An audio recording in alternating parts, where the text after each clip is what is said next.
Mana ishobora byose turakunezerewe kino gitondo kidasanzwe tugeze hano turaguhamagaye ubwami bwawe buze ubushake bwawe bube muri uyu mwanya mwiza Mwuka wera aganze abashe kumvisa buri wese ijambo ryawe urakoze kuko ubwami bwawe buri hano n'umwuka wawe wera komeza kuganza ishimwe cyawe mu izina rya Yesu Kristo wa Nazareti tubisabye kandi tubishimiye amen amen kandi dusome ijambo ry'Imana.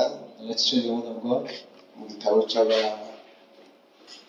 Habakuki, The book of Habakkuk, igice cya gatatu, chapter 3, ku murongo wa mbere kugeza ku wa kabiri. from verse 1 to 2. Turongera dusome mu gitabo cy'Abatesalonike, We shall also read in the book of Thessalonians, ba mbere, first book of igice Thessalonians, cya gatanu ku murongo wa 17. chapter 5 from verse 17. Abandika turarangiriza mu gitabo cy'Abaefeso, We shall end up in the book of Ephesians, ibice bitandatu ku murongo wa 18. chapter 6 from verses 18. Reka dusome Habakuki. Let's go in the book of Habakkuk. Gusenga k'umuhanuzi Habakuki kwarimbishwaga n'ijwi rya Shiyeloti. Uwiteka we wumvise inkuru zawe zintera ubwoba. Uwiteka we hembura umurimo wawe hagati yo muri iyi myaka uje umumenyesha mu burakari wibuke kubabarira amen.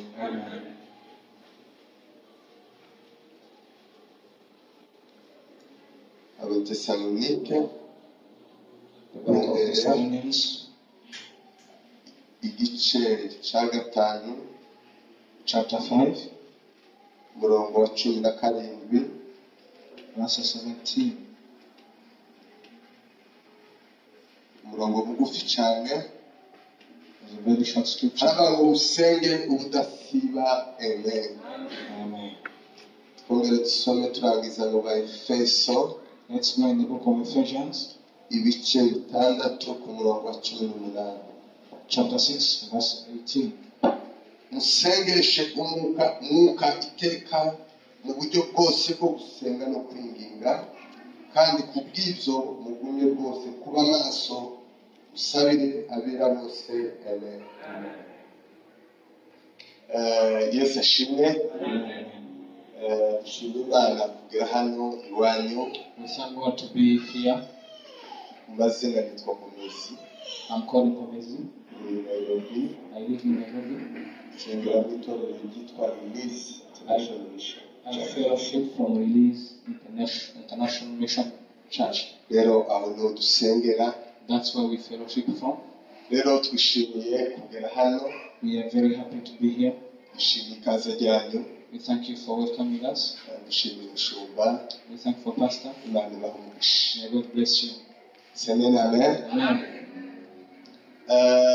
Turi hano We are here ku mpamvu za Kabuye. for Kabuye's reasons. Yari afite inshuti nyinshi cyane, He had so many friends. natwe twari turimo. We are man. Rero mu kiriyo ciwe ntabwo twari hafi. In the funeral rites, we were not here near. Twari kureho gatoya. We were a bit far. Rero ibintu byose biba turiyo. All the things happened when we were there. Kubera ko yatabarutse tugize ibyumweru bibiri twari kumwe. Because he passed off after having 2 weeks together. We were together in the hotel, in the conference, hano Mbarara. here in Barara. Rero twarazanye turasangira bwa hano aramerekeza nsubira Nairobi. We came together, we shared a meal, then he got married. Rero umutima ukomeza kumva udatuje ntaragera mu muryango we. My heart was not really rested at peace No mu rusengero yabaga. unless I had come to the family in the church. rero twaje kubahumuriza. So we have come to comfort you. Amen. Amen. Muhumurike cyane. Be comforted. Yatubanjirije. It had just begun. Yabaye intwari yatubanjirije niko navuze ko yansize. Is the hero because he has gone before me? Kubera ko umuntu wese afite igihe cyiwe. Because everyone has his own time. Rero dushima Imana ko twageze mu muryango dusanga bakomeye. We thank God that we reached in the family, we found them strong. Rero namwe itorero turabahumurije. We said to you as a church, sorry. Rero hariho bakabuye benshi. There are many coming. Nari mumbwira abantu ngo se kuza Kampala harimo kabuye. I was telling people how I said look when hariho bakabuye benshi. But there are many coming. Amen. Amen. Rero turabahumurije mwumurike. We said sorry to be strong. Rero umukozi w'Imana yatabarutse. Is a man of God who was taken. Kandi ntabwo ari marihemu. Is not a deceased. Iyo baba Ibrahimu twabitaga ba marihemu Abrahamu. If you would call Abraham cyangwa marihemu Petero or let Peter, nukuvuga umukozi w'Imana abahari. the servant of God is always there. Tumwita izina rye Yehova. We always call his name. Rero ni Kabuye. It's just Kabuye. Amen. Amen. Ejo hari ubundi hari umuntu wampamagaye. And last time somebody called me Aramwe ngo suri kwa marihemu. and he asked me, are you at the let's place? Kubera ko impamvu Imana ivuga ko abakiranutsi badapfa. The reason why God says that righteous do not die. Imana yatanze urugero. God gave an example. Eliya na Musa biyereka Yesu. When Elijah and Moses revealed themselves to Jesus. Nukuvuga ngo barahari mw'isi yo mu mwuka apana mw'isi y'umubiri. It means they are there spiritually, not in physical. Nukuvuga ngo iyo umuntu apfuye avuye mw'isi y'umubiri. When the person is out of the body of flesh, he shifts in the spiritual world. So the spiritual world is there. Yes. That's why Moses and Elijah revealed themselves to Jesus. Even other people saw them. Peter saw them. Means that Kabuye is there. So be comforted. Kandi Imana ibakomeze. And may God strengthen you. Rero icyo nicyo cyazanye ejo mu gitondo nzasubirayo. That's what brought me here. Tomorrow morning I will go back. Rero Imana ishimwe ko yashoboye kuza. I thank God that enabled me to come. Kandi Imana ibishimwe cyane. I thank God for that. Ishimwe rikomeye riri mu mutima wawe. It's a strong thing in my heart.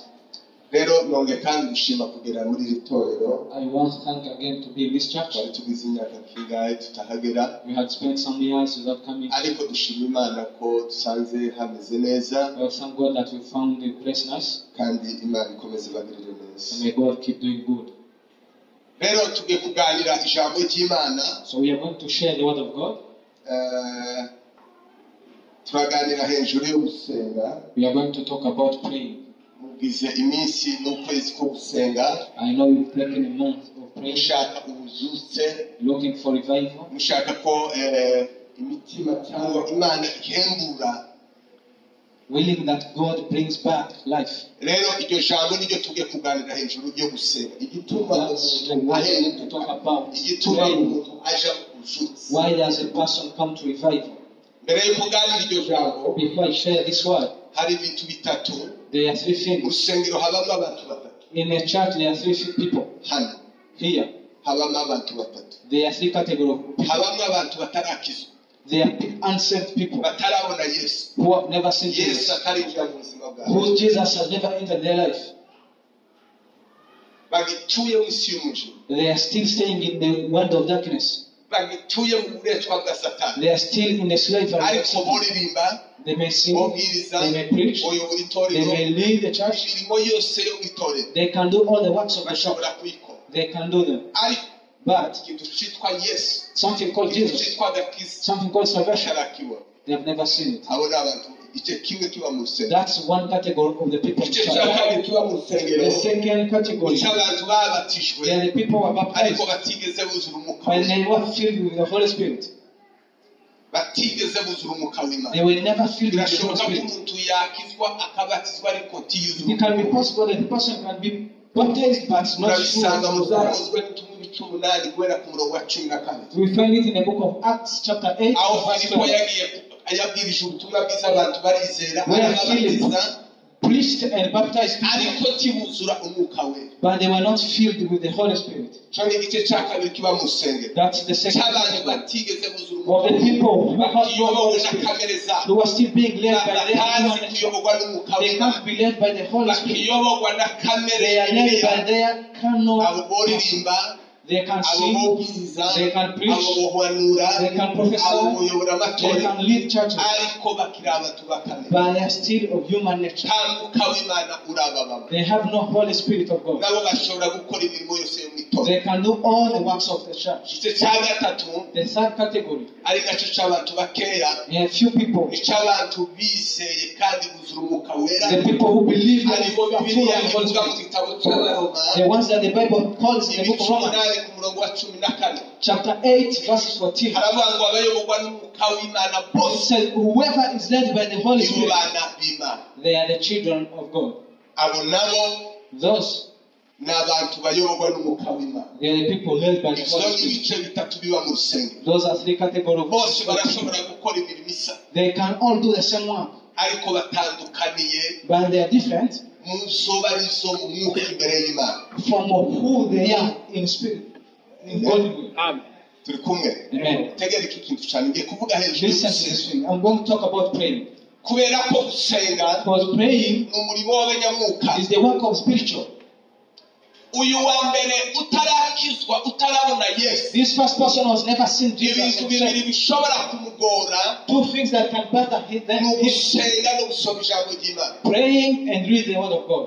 kubera ko agakiza gafitanye isano no gusenga no gusoma ijambo Because ry'Imana. salvation has a relationship with praying Rero and reading the word of God. utarakizwa For a non-saved yokora person, ibindi byose mu ikanisa, he can do all other things in ariko the church. kubona umwanya wo kwiherera ngo asenge But cyangwa taking time to afate pray umwanya munini wo gusoma or ijambo taking ry'Imana enough time to read the word of God, ntibishoboka. it is impossible. Ahubwo yosoma igitabo silabise impapuro 500, At least they can read the syllabus ariko of shapitire chapter, imwe guke but just one chapter of the anasoma Bible. ibitotsi bikaza. He reads and sleeps. Ni ikibazo gikomeye cyane, It's a serious problem. kuko agakiza Because salvation gafitanye isano no gusenga, has a relationship with gafitanye praying, isano no gusoma ijambo has a ry'Imana. relationship with reading the Nta word of God. mukristo ubaho unanirwa gusoma ijambo There is ry'Imana. no Christian who can Nta fail to read the mukristo word of God. unanirwa gusenga, There is no Christian who can fail to pray. kubera ko Because kujya no gusenga no gusoma reading and praying nizo biryo by'umukristo. is the food of a Christian. Kuvuga ngo ntibishoboka ko umukristo yaba adasenga, It is impossible for a Christian to stay with no prayer. yaba adasoma ijambo Impossible for a Christian to be without kubera reading the ko word of izo God. nizo bifitanye isano n'agakiza. Because those things have relationship with Izo salvation. nizo bigirana isano Those are the things that have relationship n'umwuka.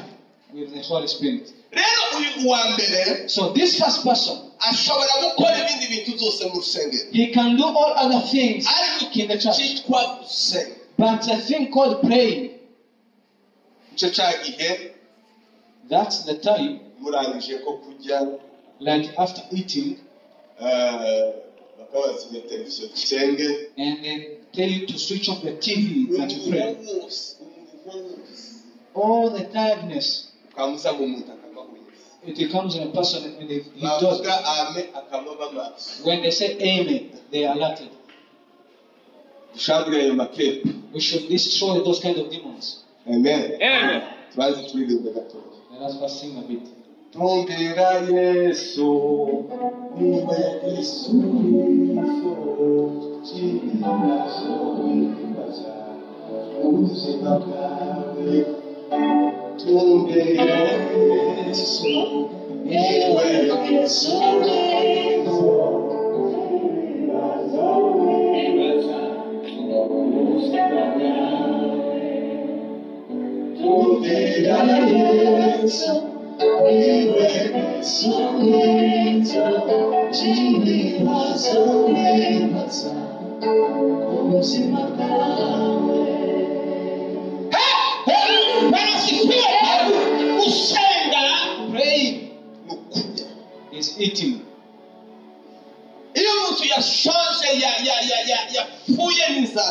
when a person to the point where they give to him food. When he eats food, he regains power and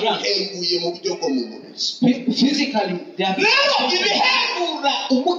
so things that bring back a Christian to life is praying. When a person enters in a time of praying, he comes back to life. Because he has eaten food that can. So very hard for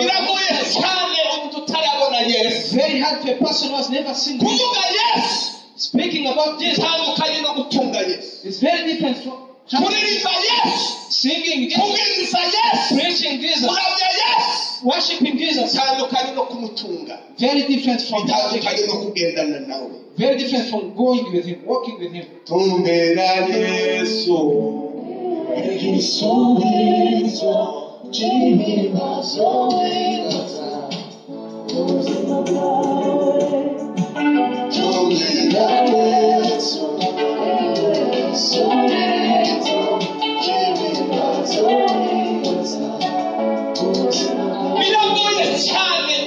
Very hard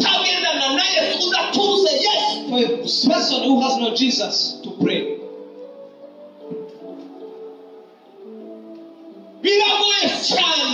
Very hard for a Christian, for another Christian to read this book. It's very hard to a person who is not saved, to a person who is left. Because the word of God is the food of spirit. That's why physical people fall hungry. And spiritual people fall hungry. All the people who are led by the Spirit. When the Spirit is hungry, he falls hungry of food and prayer. Meaning that the word praying is the lifestyle. Meaning that the prayers of Jesus to disciples were not enough. That's why he taught them praying. Prayers of Jesus were not enough. That's why he taught them to always pray. Others has gone beyond praying. They have all become prayers. They have become praying. They have become they are in love with praying. They became prayers. Because praying is speaking. If a person can spend a day speaking, but he fails to spend 5 minutes before God, is that praying speaking? Is praying speaking? A woman can spend a day speaking. A man can spend a day speaking. But they fail to take 5 minutes speaking in front of Jesus.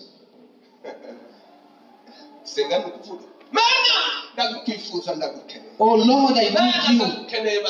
Oh Lord, I need you. Be with me. Be always with me. A person fails to say that, but he spends the day speaking.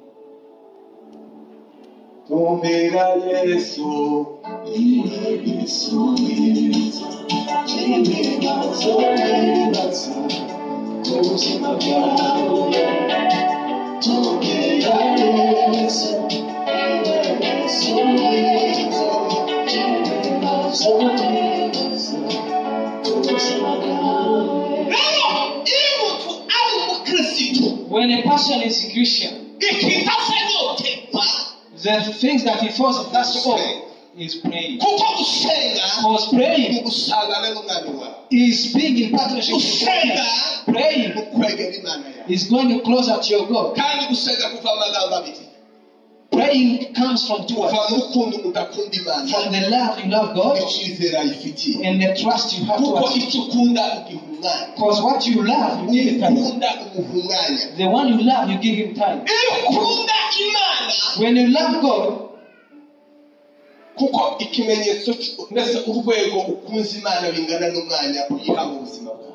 the time, the level you love God. It depends on the level, the time you give God. Because what you love, you give him time. Who you love, you give him time. A person who doesn't love God, it's very hard for him to pray.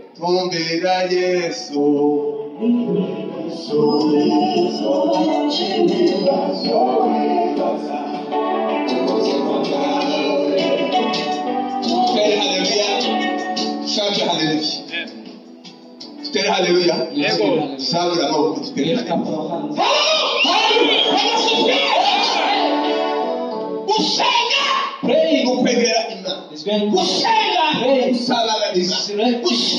Praying is being in fellowship with God.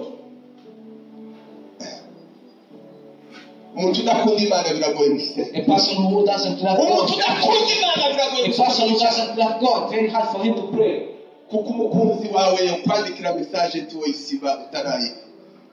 If your lover, your friend, if your lover sends you a message, you can't jump it. At least you can delete everything, but you read the message of God. This is the message of our lover. It's a good message. Is God your friend? Do you love God?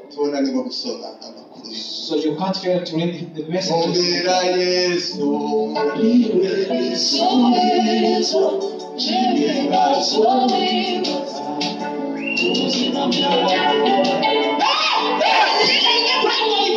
Praying is not shy. Praying is being in friendship with God. Praying is loving God. Is feeling like talking to God. Praying is not hard. It's just speaking with God. When a person is in life of prayer, being led by spirit, when a man reads the word of God with spirit, he is strong. Because our battles are not physical. People we fight with, they are not of blood and flesh. They are healed. They are power. They are people with ability. In the spirit, when we read the word of God, in the spiritual world, you are powerful. In the spiritual world, you are very strong. So if you can spend 3 days with others fail to come from the bed. Others have this.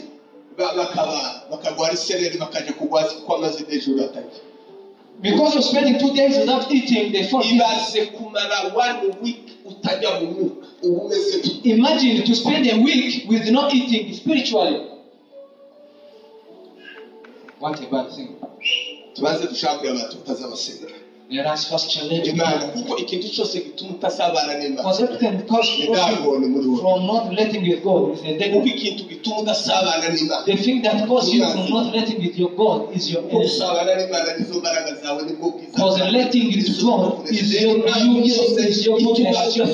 So any reason that causes you not letting with God is your enemy. Because letting with God is a victory. Is knowing God. To tell hallelujah zirindwi. Let's say hallelujah.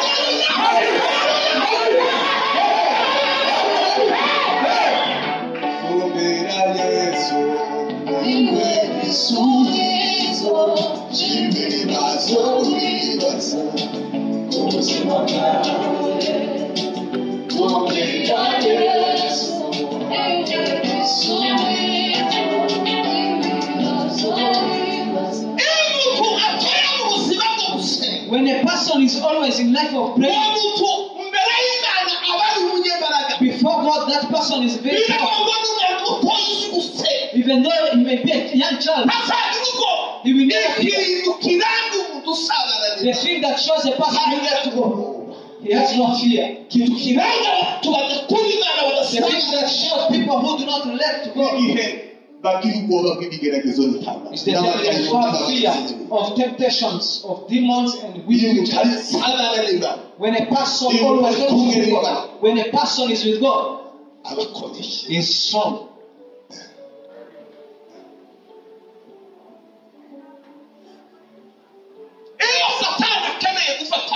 when Satan wants to grab people, he calls them to not praying. When a person is in when a person is in when a person is in his life, he loves reading and praying. When a person is weak, two things are said: praying and reading. When you don't pray, you are weak. You are laziness is not reading the word. When a person is in revival, the thing that brings him is reading the word of God. Because the word of God is not hard to Christians. Because it's a daily food. It's a daily food. The life of Jesus was in prayer. The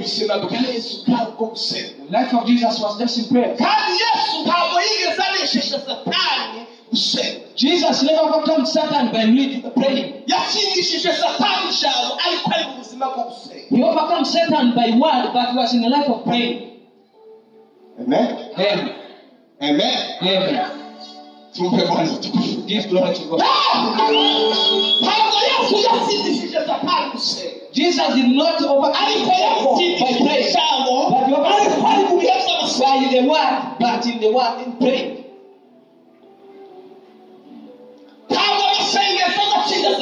Prayers cannot overcome Satan. Oh, yeah. Satan can trample over you when you pray. He trampled over Jesus when he was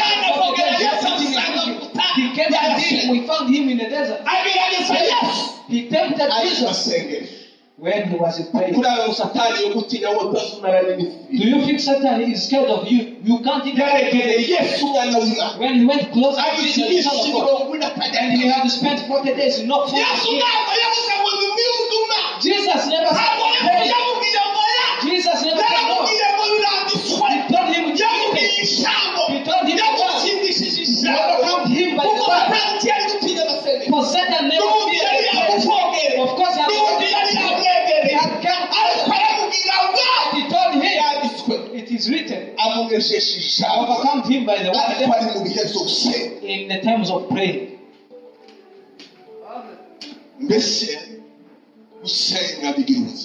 Praying has life. Jesus told them at the same time that people pray to the Father.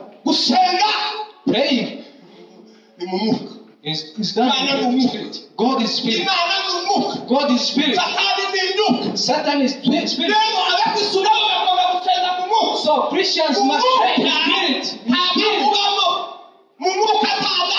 There is no mother, there is no father, there is no father, there is no my parents, there is no my wife, no children. In spirit, it's just cutting off. Just cutting off. In the morning you say, morning my father, morning my mother. You can't spend the day to work, but at night, let us meet in the spirits. Because the wars and battles of Christians are done in the spirit. When a person is fighting spiritually, people who do not pray, they spend nights eating meat, they have not cooked. Others spend nights falling in the pits. Others spend nights committing adultery. Are there people who spend nights eating food they have not cooked? We must destroy that. Let us give hallelujah. There is no Christian who can eat nothing. Those are the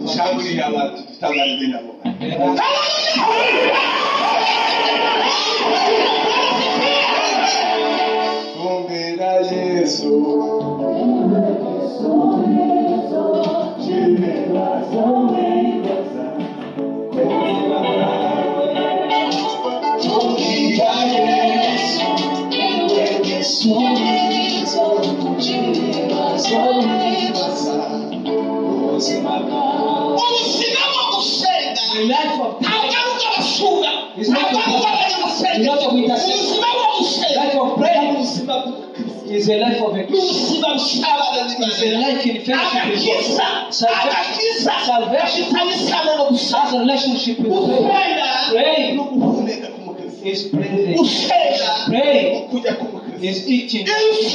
When you pray, you are eating spiritually. You are eating. When you read the word of God, know that you are feeding your spirit. And when you are eating food, the portion or rice, you don't think about what will happen in the stomach. You just eat. Is that it? Then after 2 days you become fat. So when we read and pray, either we feel it or not, in the spiritual world, there is something that's being built. Amen. Amen.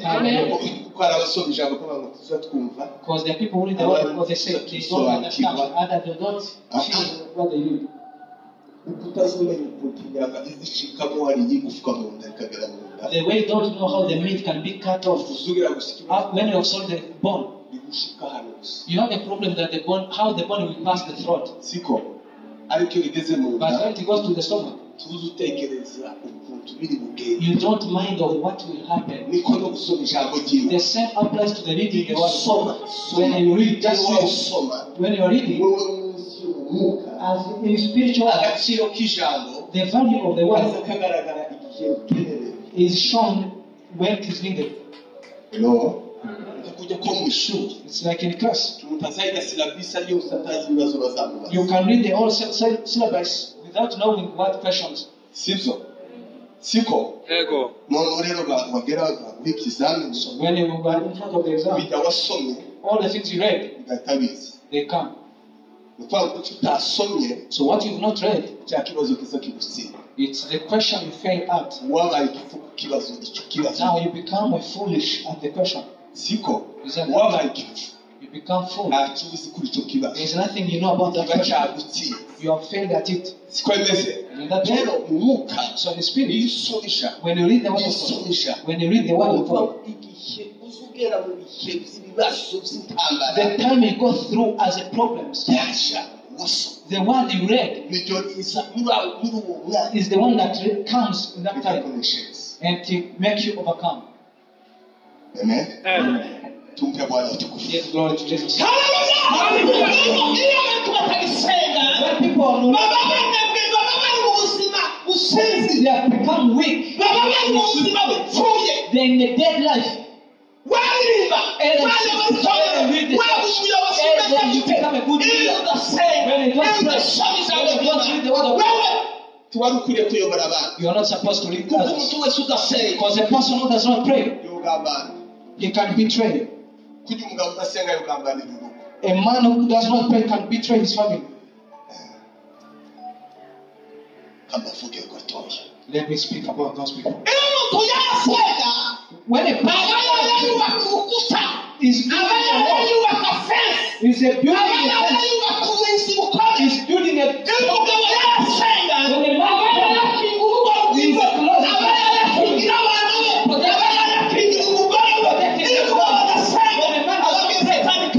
he tells Satan to come. Enter in my home and when a woman is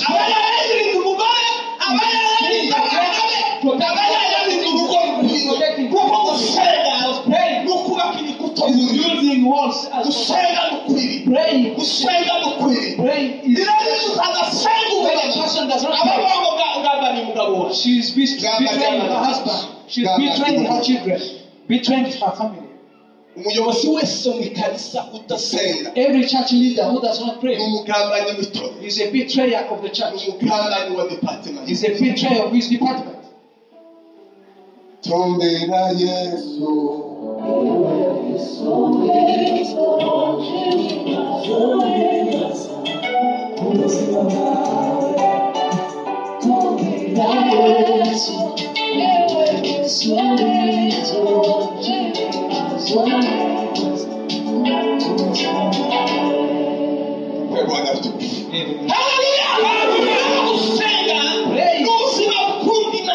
is a life that fellowship. Is doing good to yourself. Doing good for yourself. Going close to God. Doing in is praying. Oh Father, I need you. Being a friend to God. Praying is making. Praying is when a person is in love, he comes. He's in revival. There are things that cannot attack him. There are things that cannot because he's protected. There are things that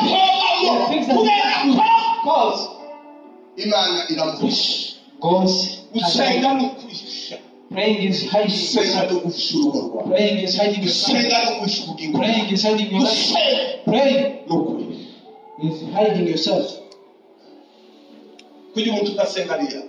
A person who does not pray. A person does not pray. It gives Satan a place to fight against him. When a person does not pray, it gives Satan to come closer to him. When a person is closing every door that when a person is closing, is telling God, I've closed.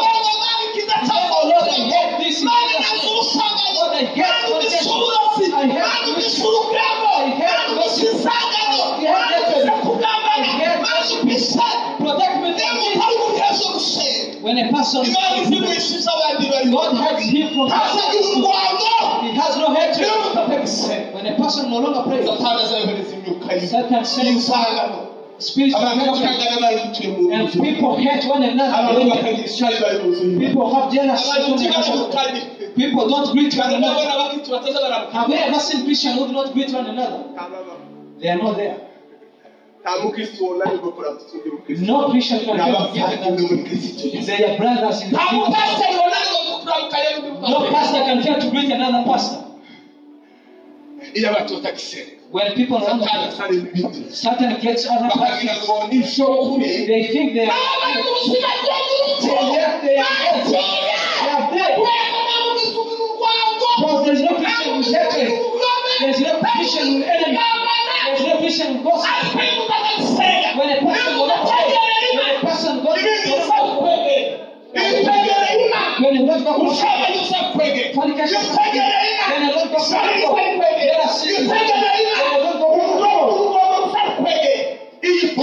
repent will come to you. When things that come to you are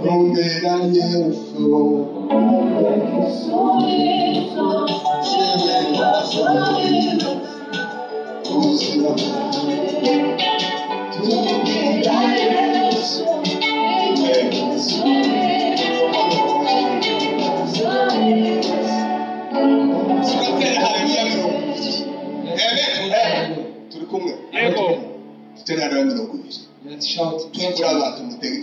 That can bring people to awakeness. God wants you. God wants you to.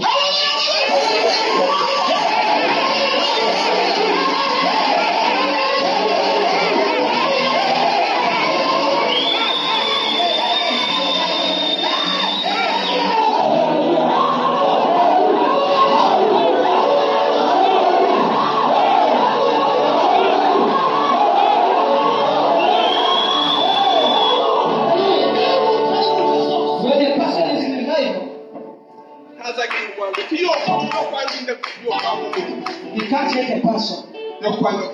He can't hate another. His heart is full of love. That's why we find people who respect. They are hated but they love. Jesus told them, love your enemies. People are thankful. God lifts him up and he loves his enemy. Because no hatred that can come in his heart. When you are faithful, God makes you. The more you love the person, the better you the more you know, the more you trust, the more your love is towards. When a person goes to the better you get, the more you go closer to God, the more you trust Him, and the more you trust Him, the more you love. You make Him greater than all. You make Him greater than everything. Your life is full of love of God. Yes, we that is when I yes, that is when I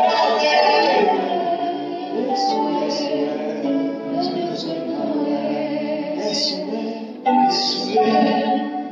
that is when I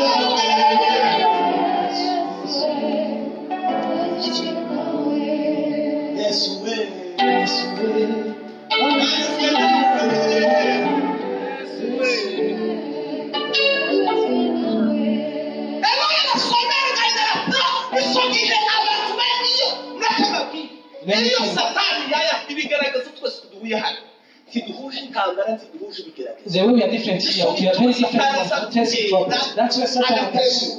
He attacks the husband when the wife is hustling. The wife are not through troubles. The man children not through troubles. Parents don't know. The parents have trouble. Children don't know.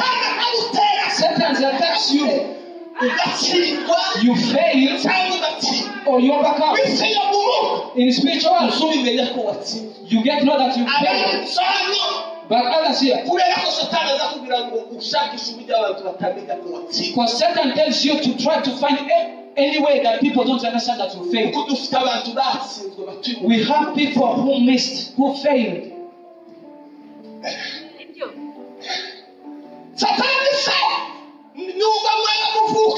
Even though your parents, yet he takes only your next one. When others are enjoying peace, you fail or you succeed. Or and you are the one to know that you have succeeded or you failed. And Satan and God. But all of us here, are you seeing a witch? Are you seeing a witch man or witch woman here? We don't look like this. We look like who we are in spirit. Are you seeing any letter here? Are you seeing any enemy here? No. We don't look like this. We resemble who we are in spirit. You, spirit, you are the one that God knows. And you are the one that Satan knows. You, we are not seeing you. You are one needed to be. You need to ask and pray so that we are the people that see. You understand that you overcome your own purpose. A person has it in kind. You fight it. You fail or you succeed. So when you see people failing to pray, there is a place where they went through troubles and failed. There is no man who there is a spiritual war. And he failed and physically commits adultery. No one can be. When there is no way to be, he has a way. He failed. Then physically, he showed the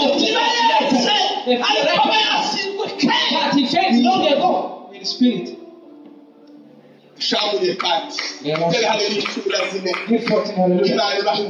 Then God gives you it's worth it to be it's worth it for you. I thought that if they are messed who seek you and I'm with and they say God who seek me will find me, I will seek you too and I will catch you. Not going to the whoever seeks me. Therefore, praying is not to give. Praying is not to call you. It's just courage. Having courage. If they are men who seek God and find Him, and I'm a man, I must seek Him. We are seeking Him. We have no time for gossip. We have no time for hatred. We have no time to delay in temptations.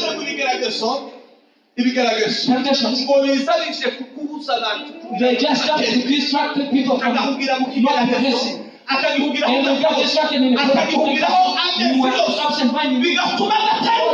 You stopped progressing. Closer to God. Temptations not that. We just go pass on there in spiritual. Temptations not that. Instead, we always pass over them. Get closer to God.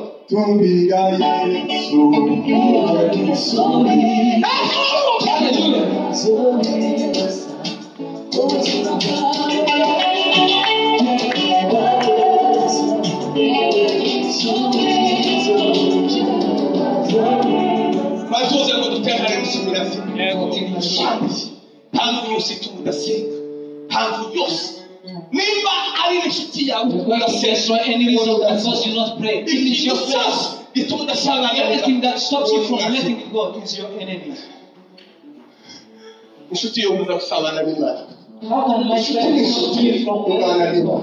There's a time to God. There's a time to stay honest to God.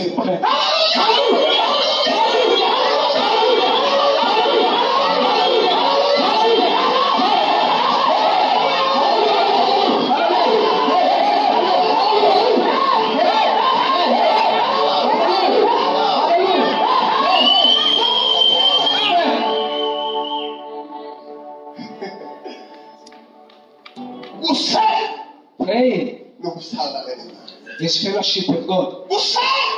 Praying is to hide and say, oh Lord, I've come to hide myself. Let the world not see me. Let fornication not see me. Let weak people not see me. Let others sin and not see me. Let enmity not have me.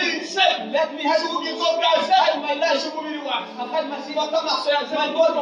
Take my eyes and my head back. Oh Lord, let them be long to you. Take me away. I've made my children I've made my wife. Let them be in you.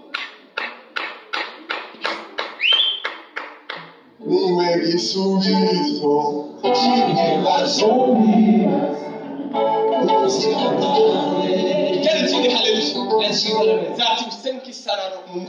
They are flowing like water.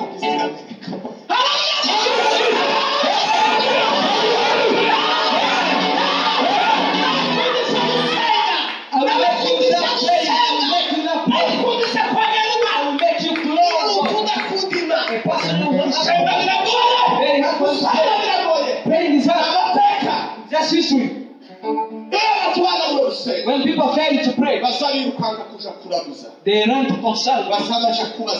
They go to consult the other people. You pray for us. And God sees that people made other people pray. He sends false prophets. And people go forever, they just get destroyed. Because they have made prophets greater than God. That's why you see nowadays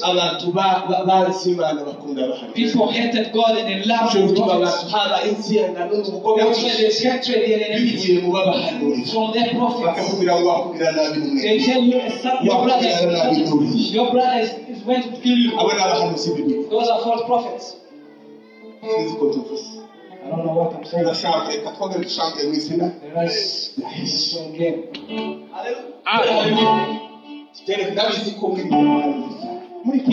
know our people are trusting prophets. God is Father.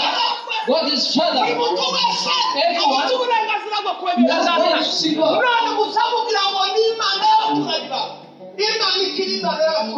If God is still God of your neighbors, you will be challenged. But the day we make Him your Father, others are considering God like God of their neighbors. But the day we understand that God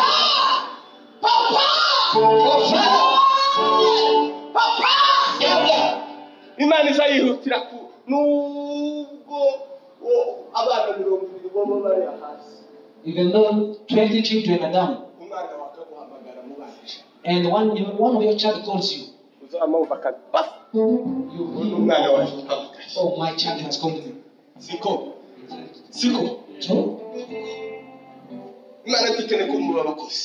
God doesn't want you to be servants. God wants us to be children. Possibly that a child can serve God when he is a servant. When he has no love to God, no one can love God and he fails to serve him. A person can sing because when he has no love. A person can lead a church with no love to God. A person can God did not call us to be servants. God said, whoever believes him, God gave them ability to change and transform. Even though a servant can spend 30 years in your home, it can't make him a child. Though a child, a servant, a domestic person can spend 50 years in the home. That cannot make him being a child. But though a child is a man, you love him more than a servant. And when you are about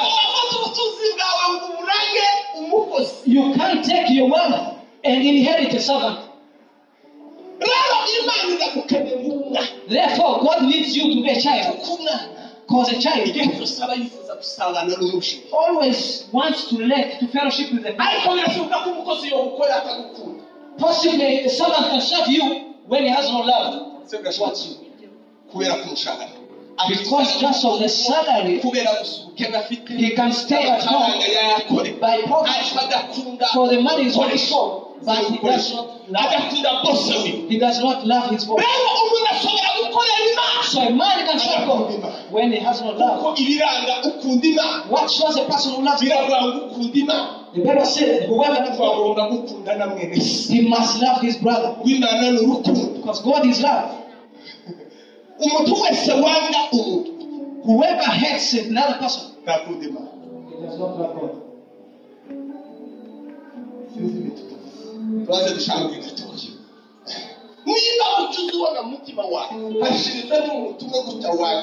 If in your heart there is one person that you hate, know that you don't have God in you. Because God is love. That's what Satan is grabbing from people. He's not grabbing duties. He's not grabbing but he's grabbing important things. He's grabbing from them with important things. And he makes them with duties. Let me tell you, Satan did not chase Adam and Eve. He's not Satan.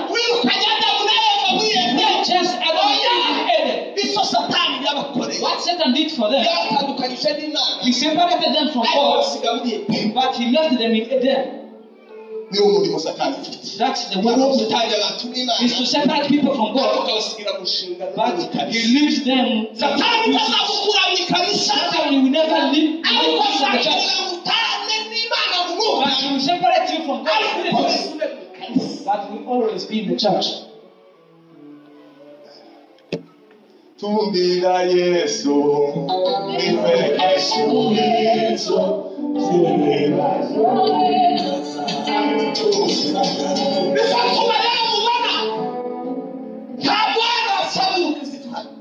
Here, we don't need Christianity.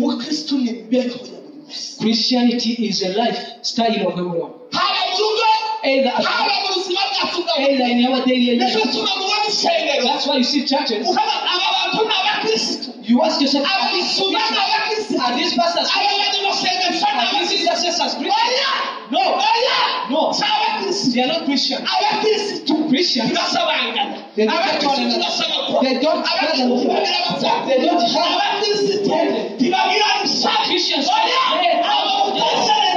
Those who think they no longer fellowship with God. That's the problem. They always ask themselves, what kind of Christians? Jesus said, you will know them by their fruits. God blinded our eyes to know. But Jesus gave us a secret. He told us for you to separate, to differentiate bad and good. You will know the right. Because I can't know that my brother is bad and good. My physical eyes cannot know him. But the Spirit revealed that you will know them by their fruits. I was amazed. A person can pretend, a man can disguise. But when the fruit is right, if he comes to testify who is a man, let us give God to Jesus.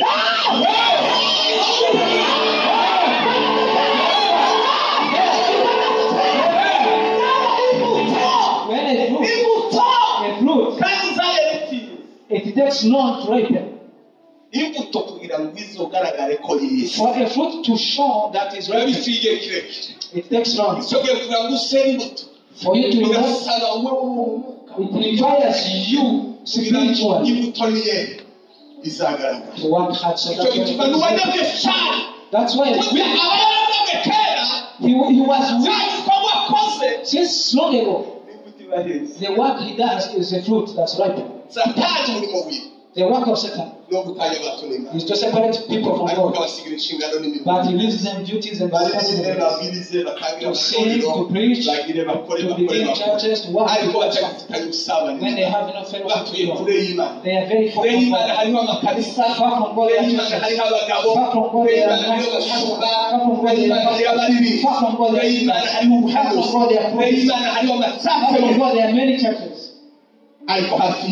But near God, there is salvation, there is love, there is power, there is prosperity, there is happiness, there is joy. The Bible says love can bear everything.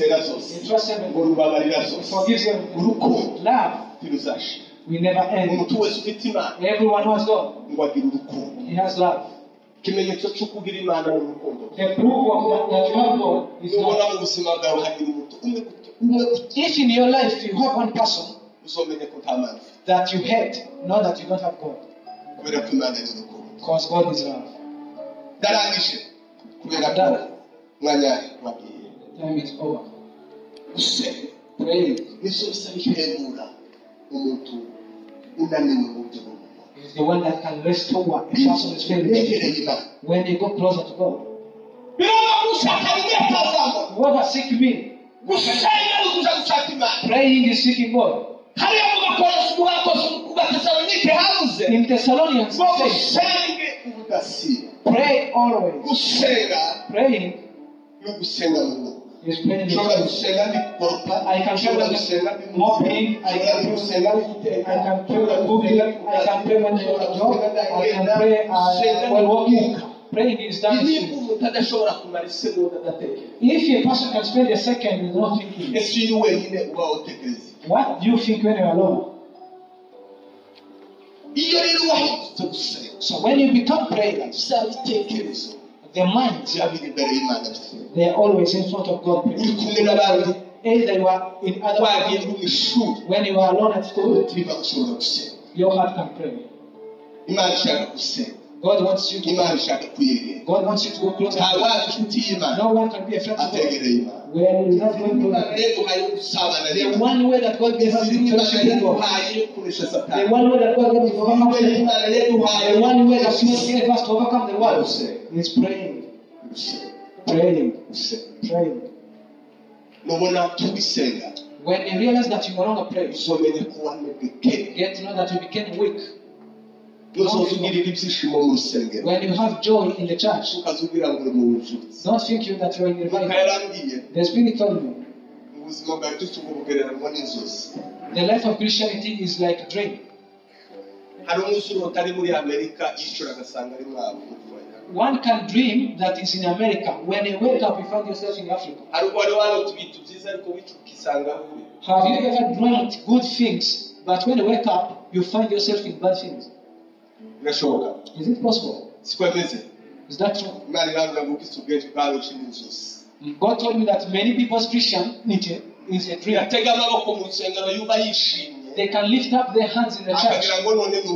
When they are joyful, they think they are Christians. When they go out of the church, they become themselves. He finds himself in the darkness where he always gets. That's why. You are in the church. Your life in the church is very different from your daily life outside. You outside is your real you. Amen. Amen. Amen. The things you delay in outside determines who you are. Let you stand and pray.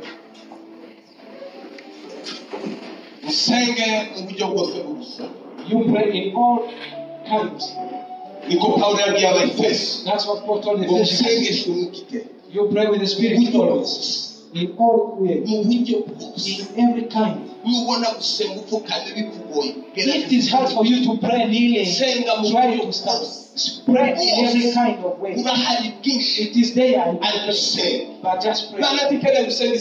God does not want you to pray in the whole hour. God does not want you to take a day. God wants you just to pray. Amen. Amen. Amen. Amen.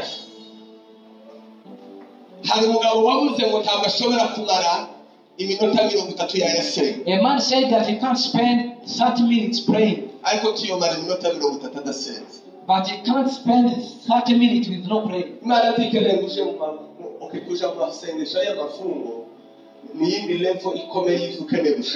Going in fasting prayers is another level. But there are many reasons that we pray.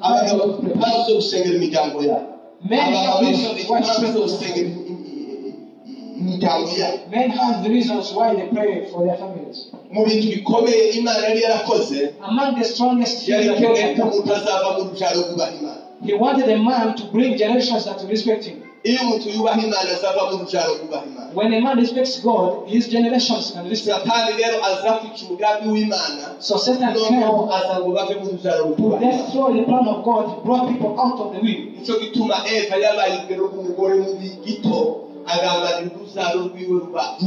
That's why Eve became the very good example.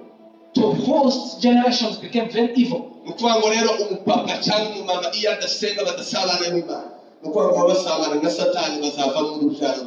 Meaning that when a man and a woman do not fellowship with God,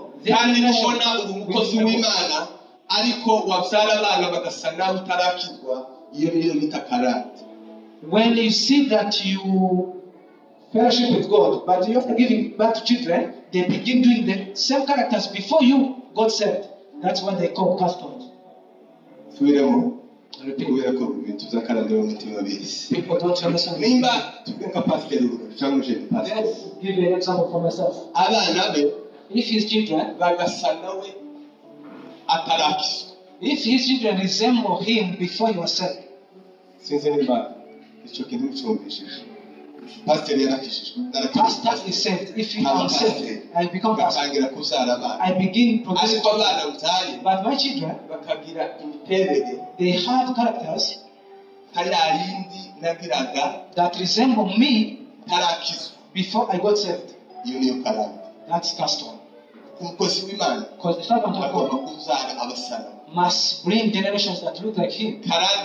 So custom. Because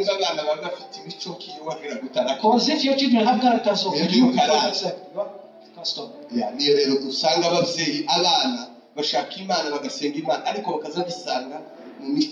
found children seeking God by they find themselves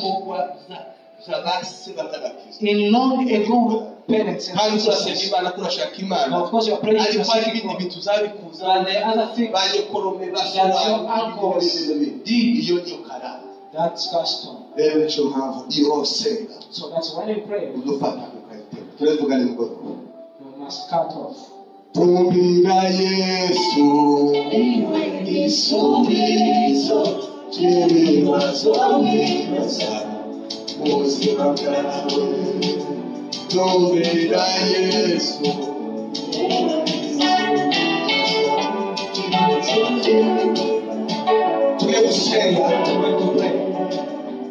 gusengera abantu babiri. We are going to pray Tugiye for gusengera abantu bari mu ntege nkeya zihika. We are going to pray for people in weakness, Imana ibazamure bumwe baje so that God lifts them up. kuko kudasenga niko buri. Because not praying is weakness. Kudasoma ijambo ry'Imana niko buri. Not reading the word of God is weakness. Iyo utatakiye asoma kasenga. When a person no longer reads and prays, he's very far from God. Abasigaye iminsi mikeya. Few days Satani akamukoresha. for him to be used by Abantu Satan. tugiye We kubasengera. are going to pray for those people Bave mu bitotsi. to be out of Bave us, mu bunebwe. to be out of Imana weakness. iragukumbuye. God missing you. Aho mwahuriraga Imana iragushaka. God wants you. Imana iragukeneye nk'umwana God w'umusaza. needs you to be a child. Ikintu cya kabiri, Two, turasengera umuntu ukeneye akenera kurusha mu bintu by'Imana. God, a person who always yearns to go in God's things, Ariko ari ibintu bimukuru. but there are things that pull him out. Umutima we urifuza gukorera Imana. His heart, Ariko his akaba life ari is icyaha lost. cyangwa izigitiye iteka ryose. But there's a sin that is tied on him. Whenever he wants to go, Abantu babiri ni badusengera. we want to pray for this two. Reka dusenge Imana. Let us pray. Mama data, mama igranesa, hekuwe nesa la tromeka hidela suwaida. Mama data, wimusi wano, urekaba tuwaka mwitosi. Abantu bafite mu bunebwe, abagabo n'abagore, abahungu n'abakobwa, bave mu bitosi bakanguke, baje mu busema.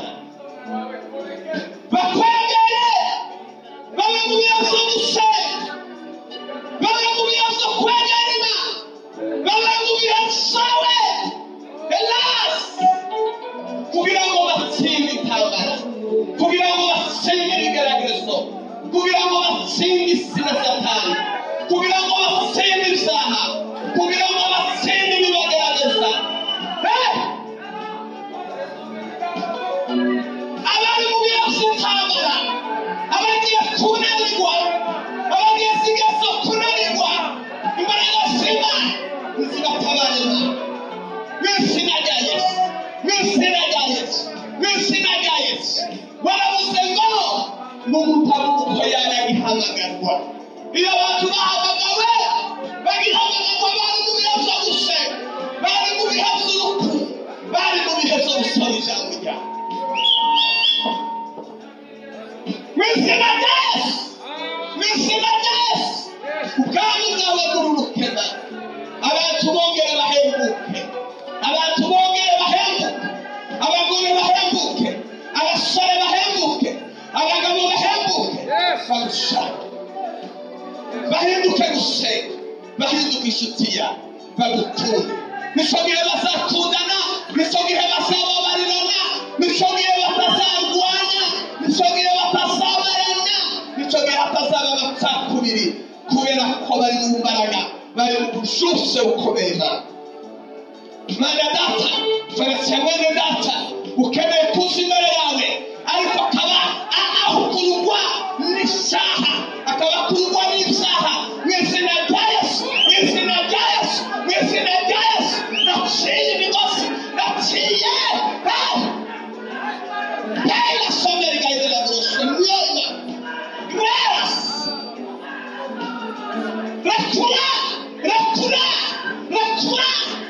Recula Satan, recula. Bakome Imana uko gukorera Imana. Recula. Abana b'Imana baje kuyikorera abamizere w'Imana. Bayiramye imitima itabacira urubanza. Bayihimbaza imitima yabo itabacira urubanza. Mana data, bakuvuge bagukorere, batanga ishimwe kubera ko uri Imana yawe. Mana ndagushimiye, gira neza buri wese uri hano, abageragezwa, abari mu ntambara zikomeye, abari mu bihe bikomeye, abari mu bihe by'akaga, abari mu bihe by'ubwihebe. Imbaraga zawe nizururukena, ubaneshereze. Amen. Tugiye gusengera urugo rumwe, tukavuga neza couple, abantu batumvikana mu bintu byinshi. Twemeze umugore katubasengere. Husband and wife. Amen. Dushaka haleluya. Let's give them Ko tabara batuyende. Imana bagirire neza. Amen. Haleluya. Haleluya. mukarange ikintu cyose cyotuma mutumvikana ariko n'umukunzi wawe n'uwamukunzi wawe anything that comes to cause you argue, fight against that.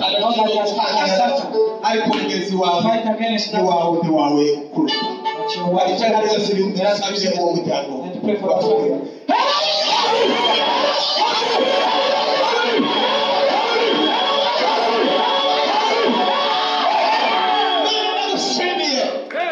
Ubakoze kumenyetso n'ibitangaza kubohora abantu kandi ukabagira neza abafite bibehe basenge bakwegere bakomerema bahagarare badatsinzwe n'uburiganya bwa Satani kugira ngo mubishuti kandi kugira ngo gusaba tugukomera amashimwe izina rya Yesu.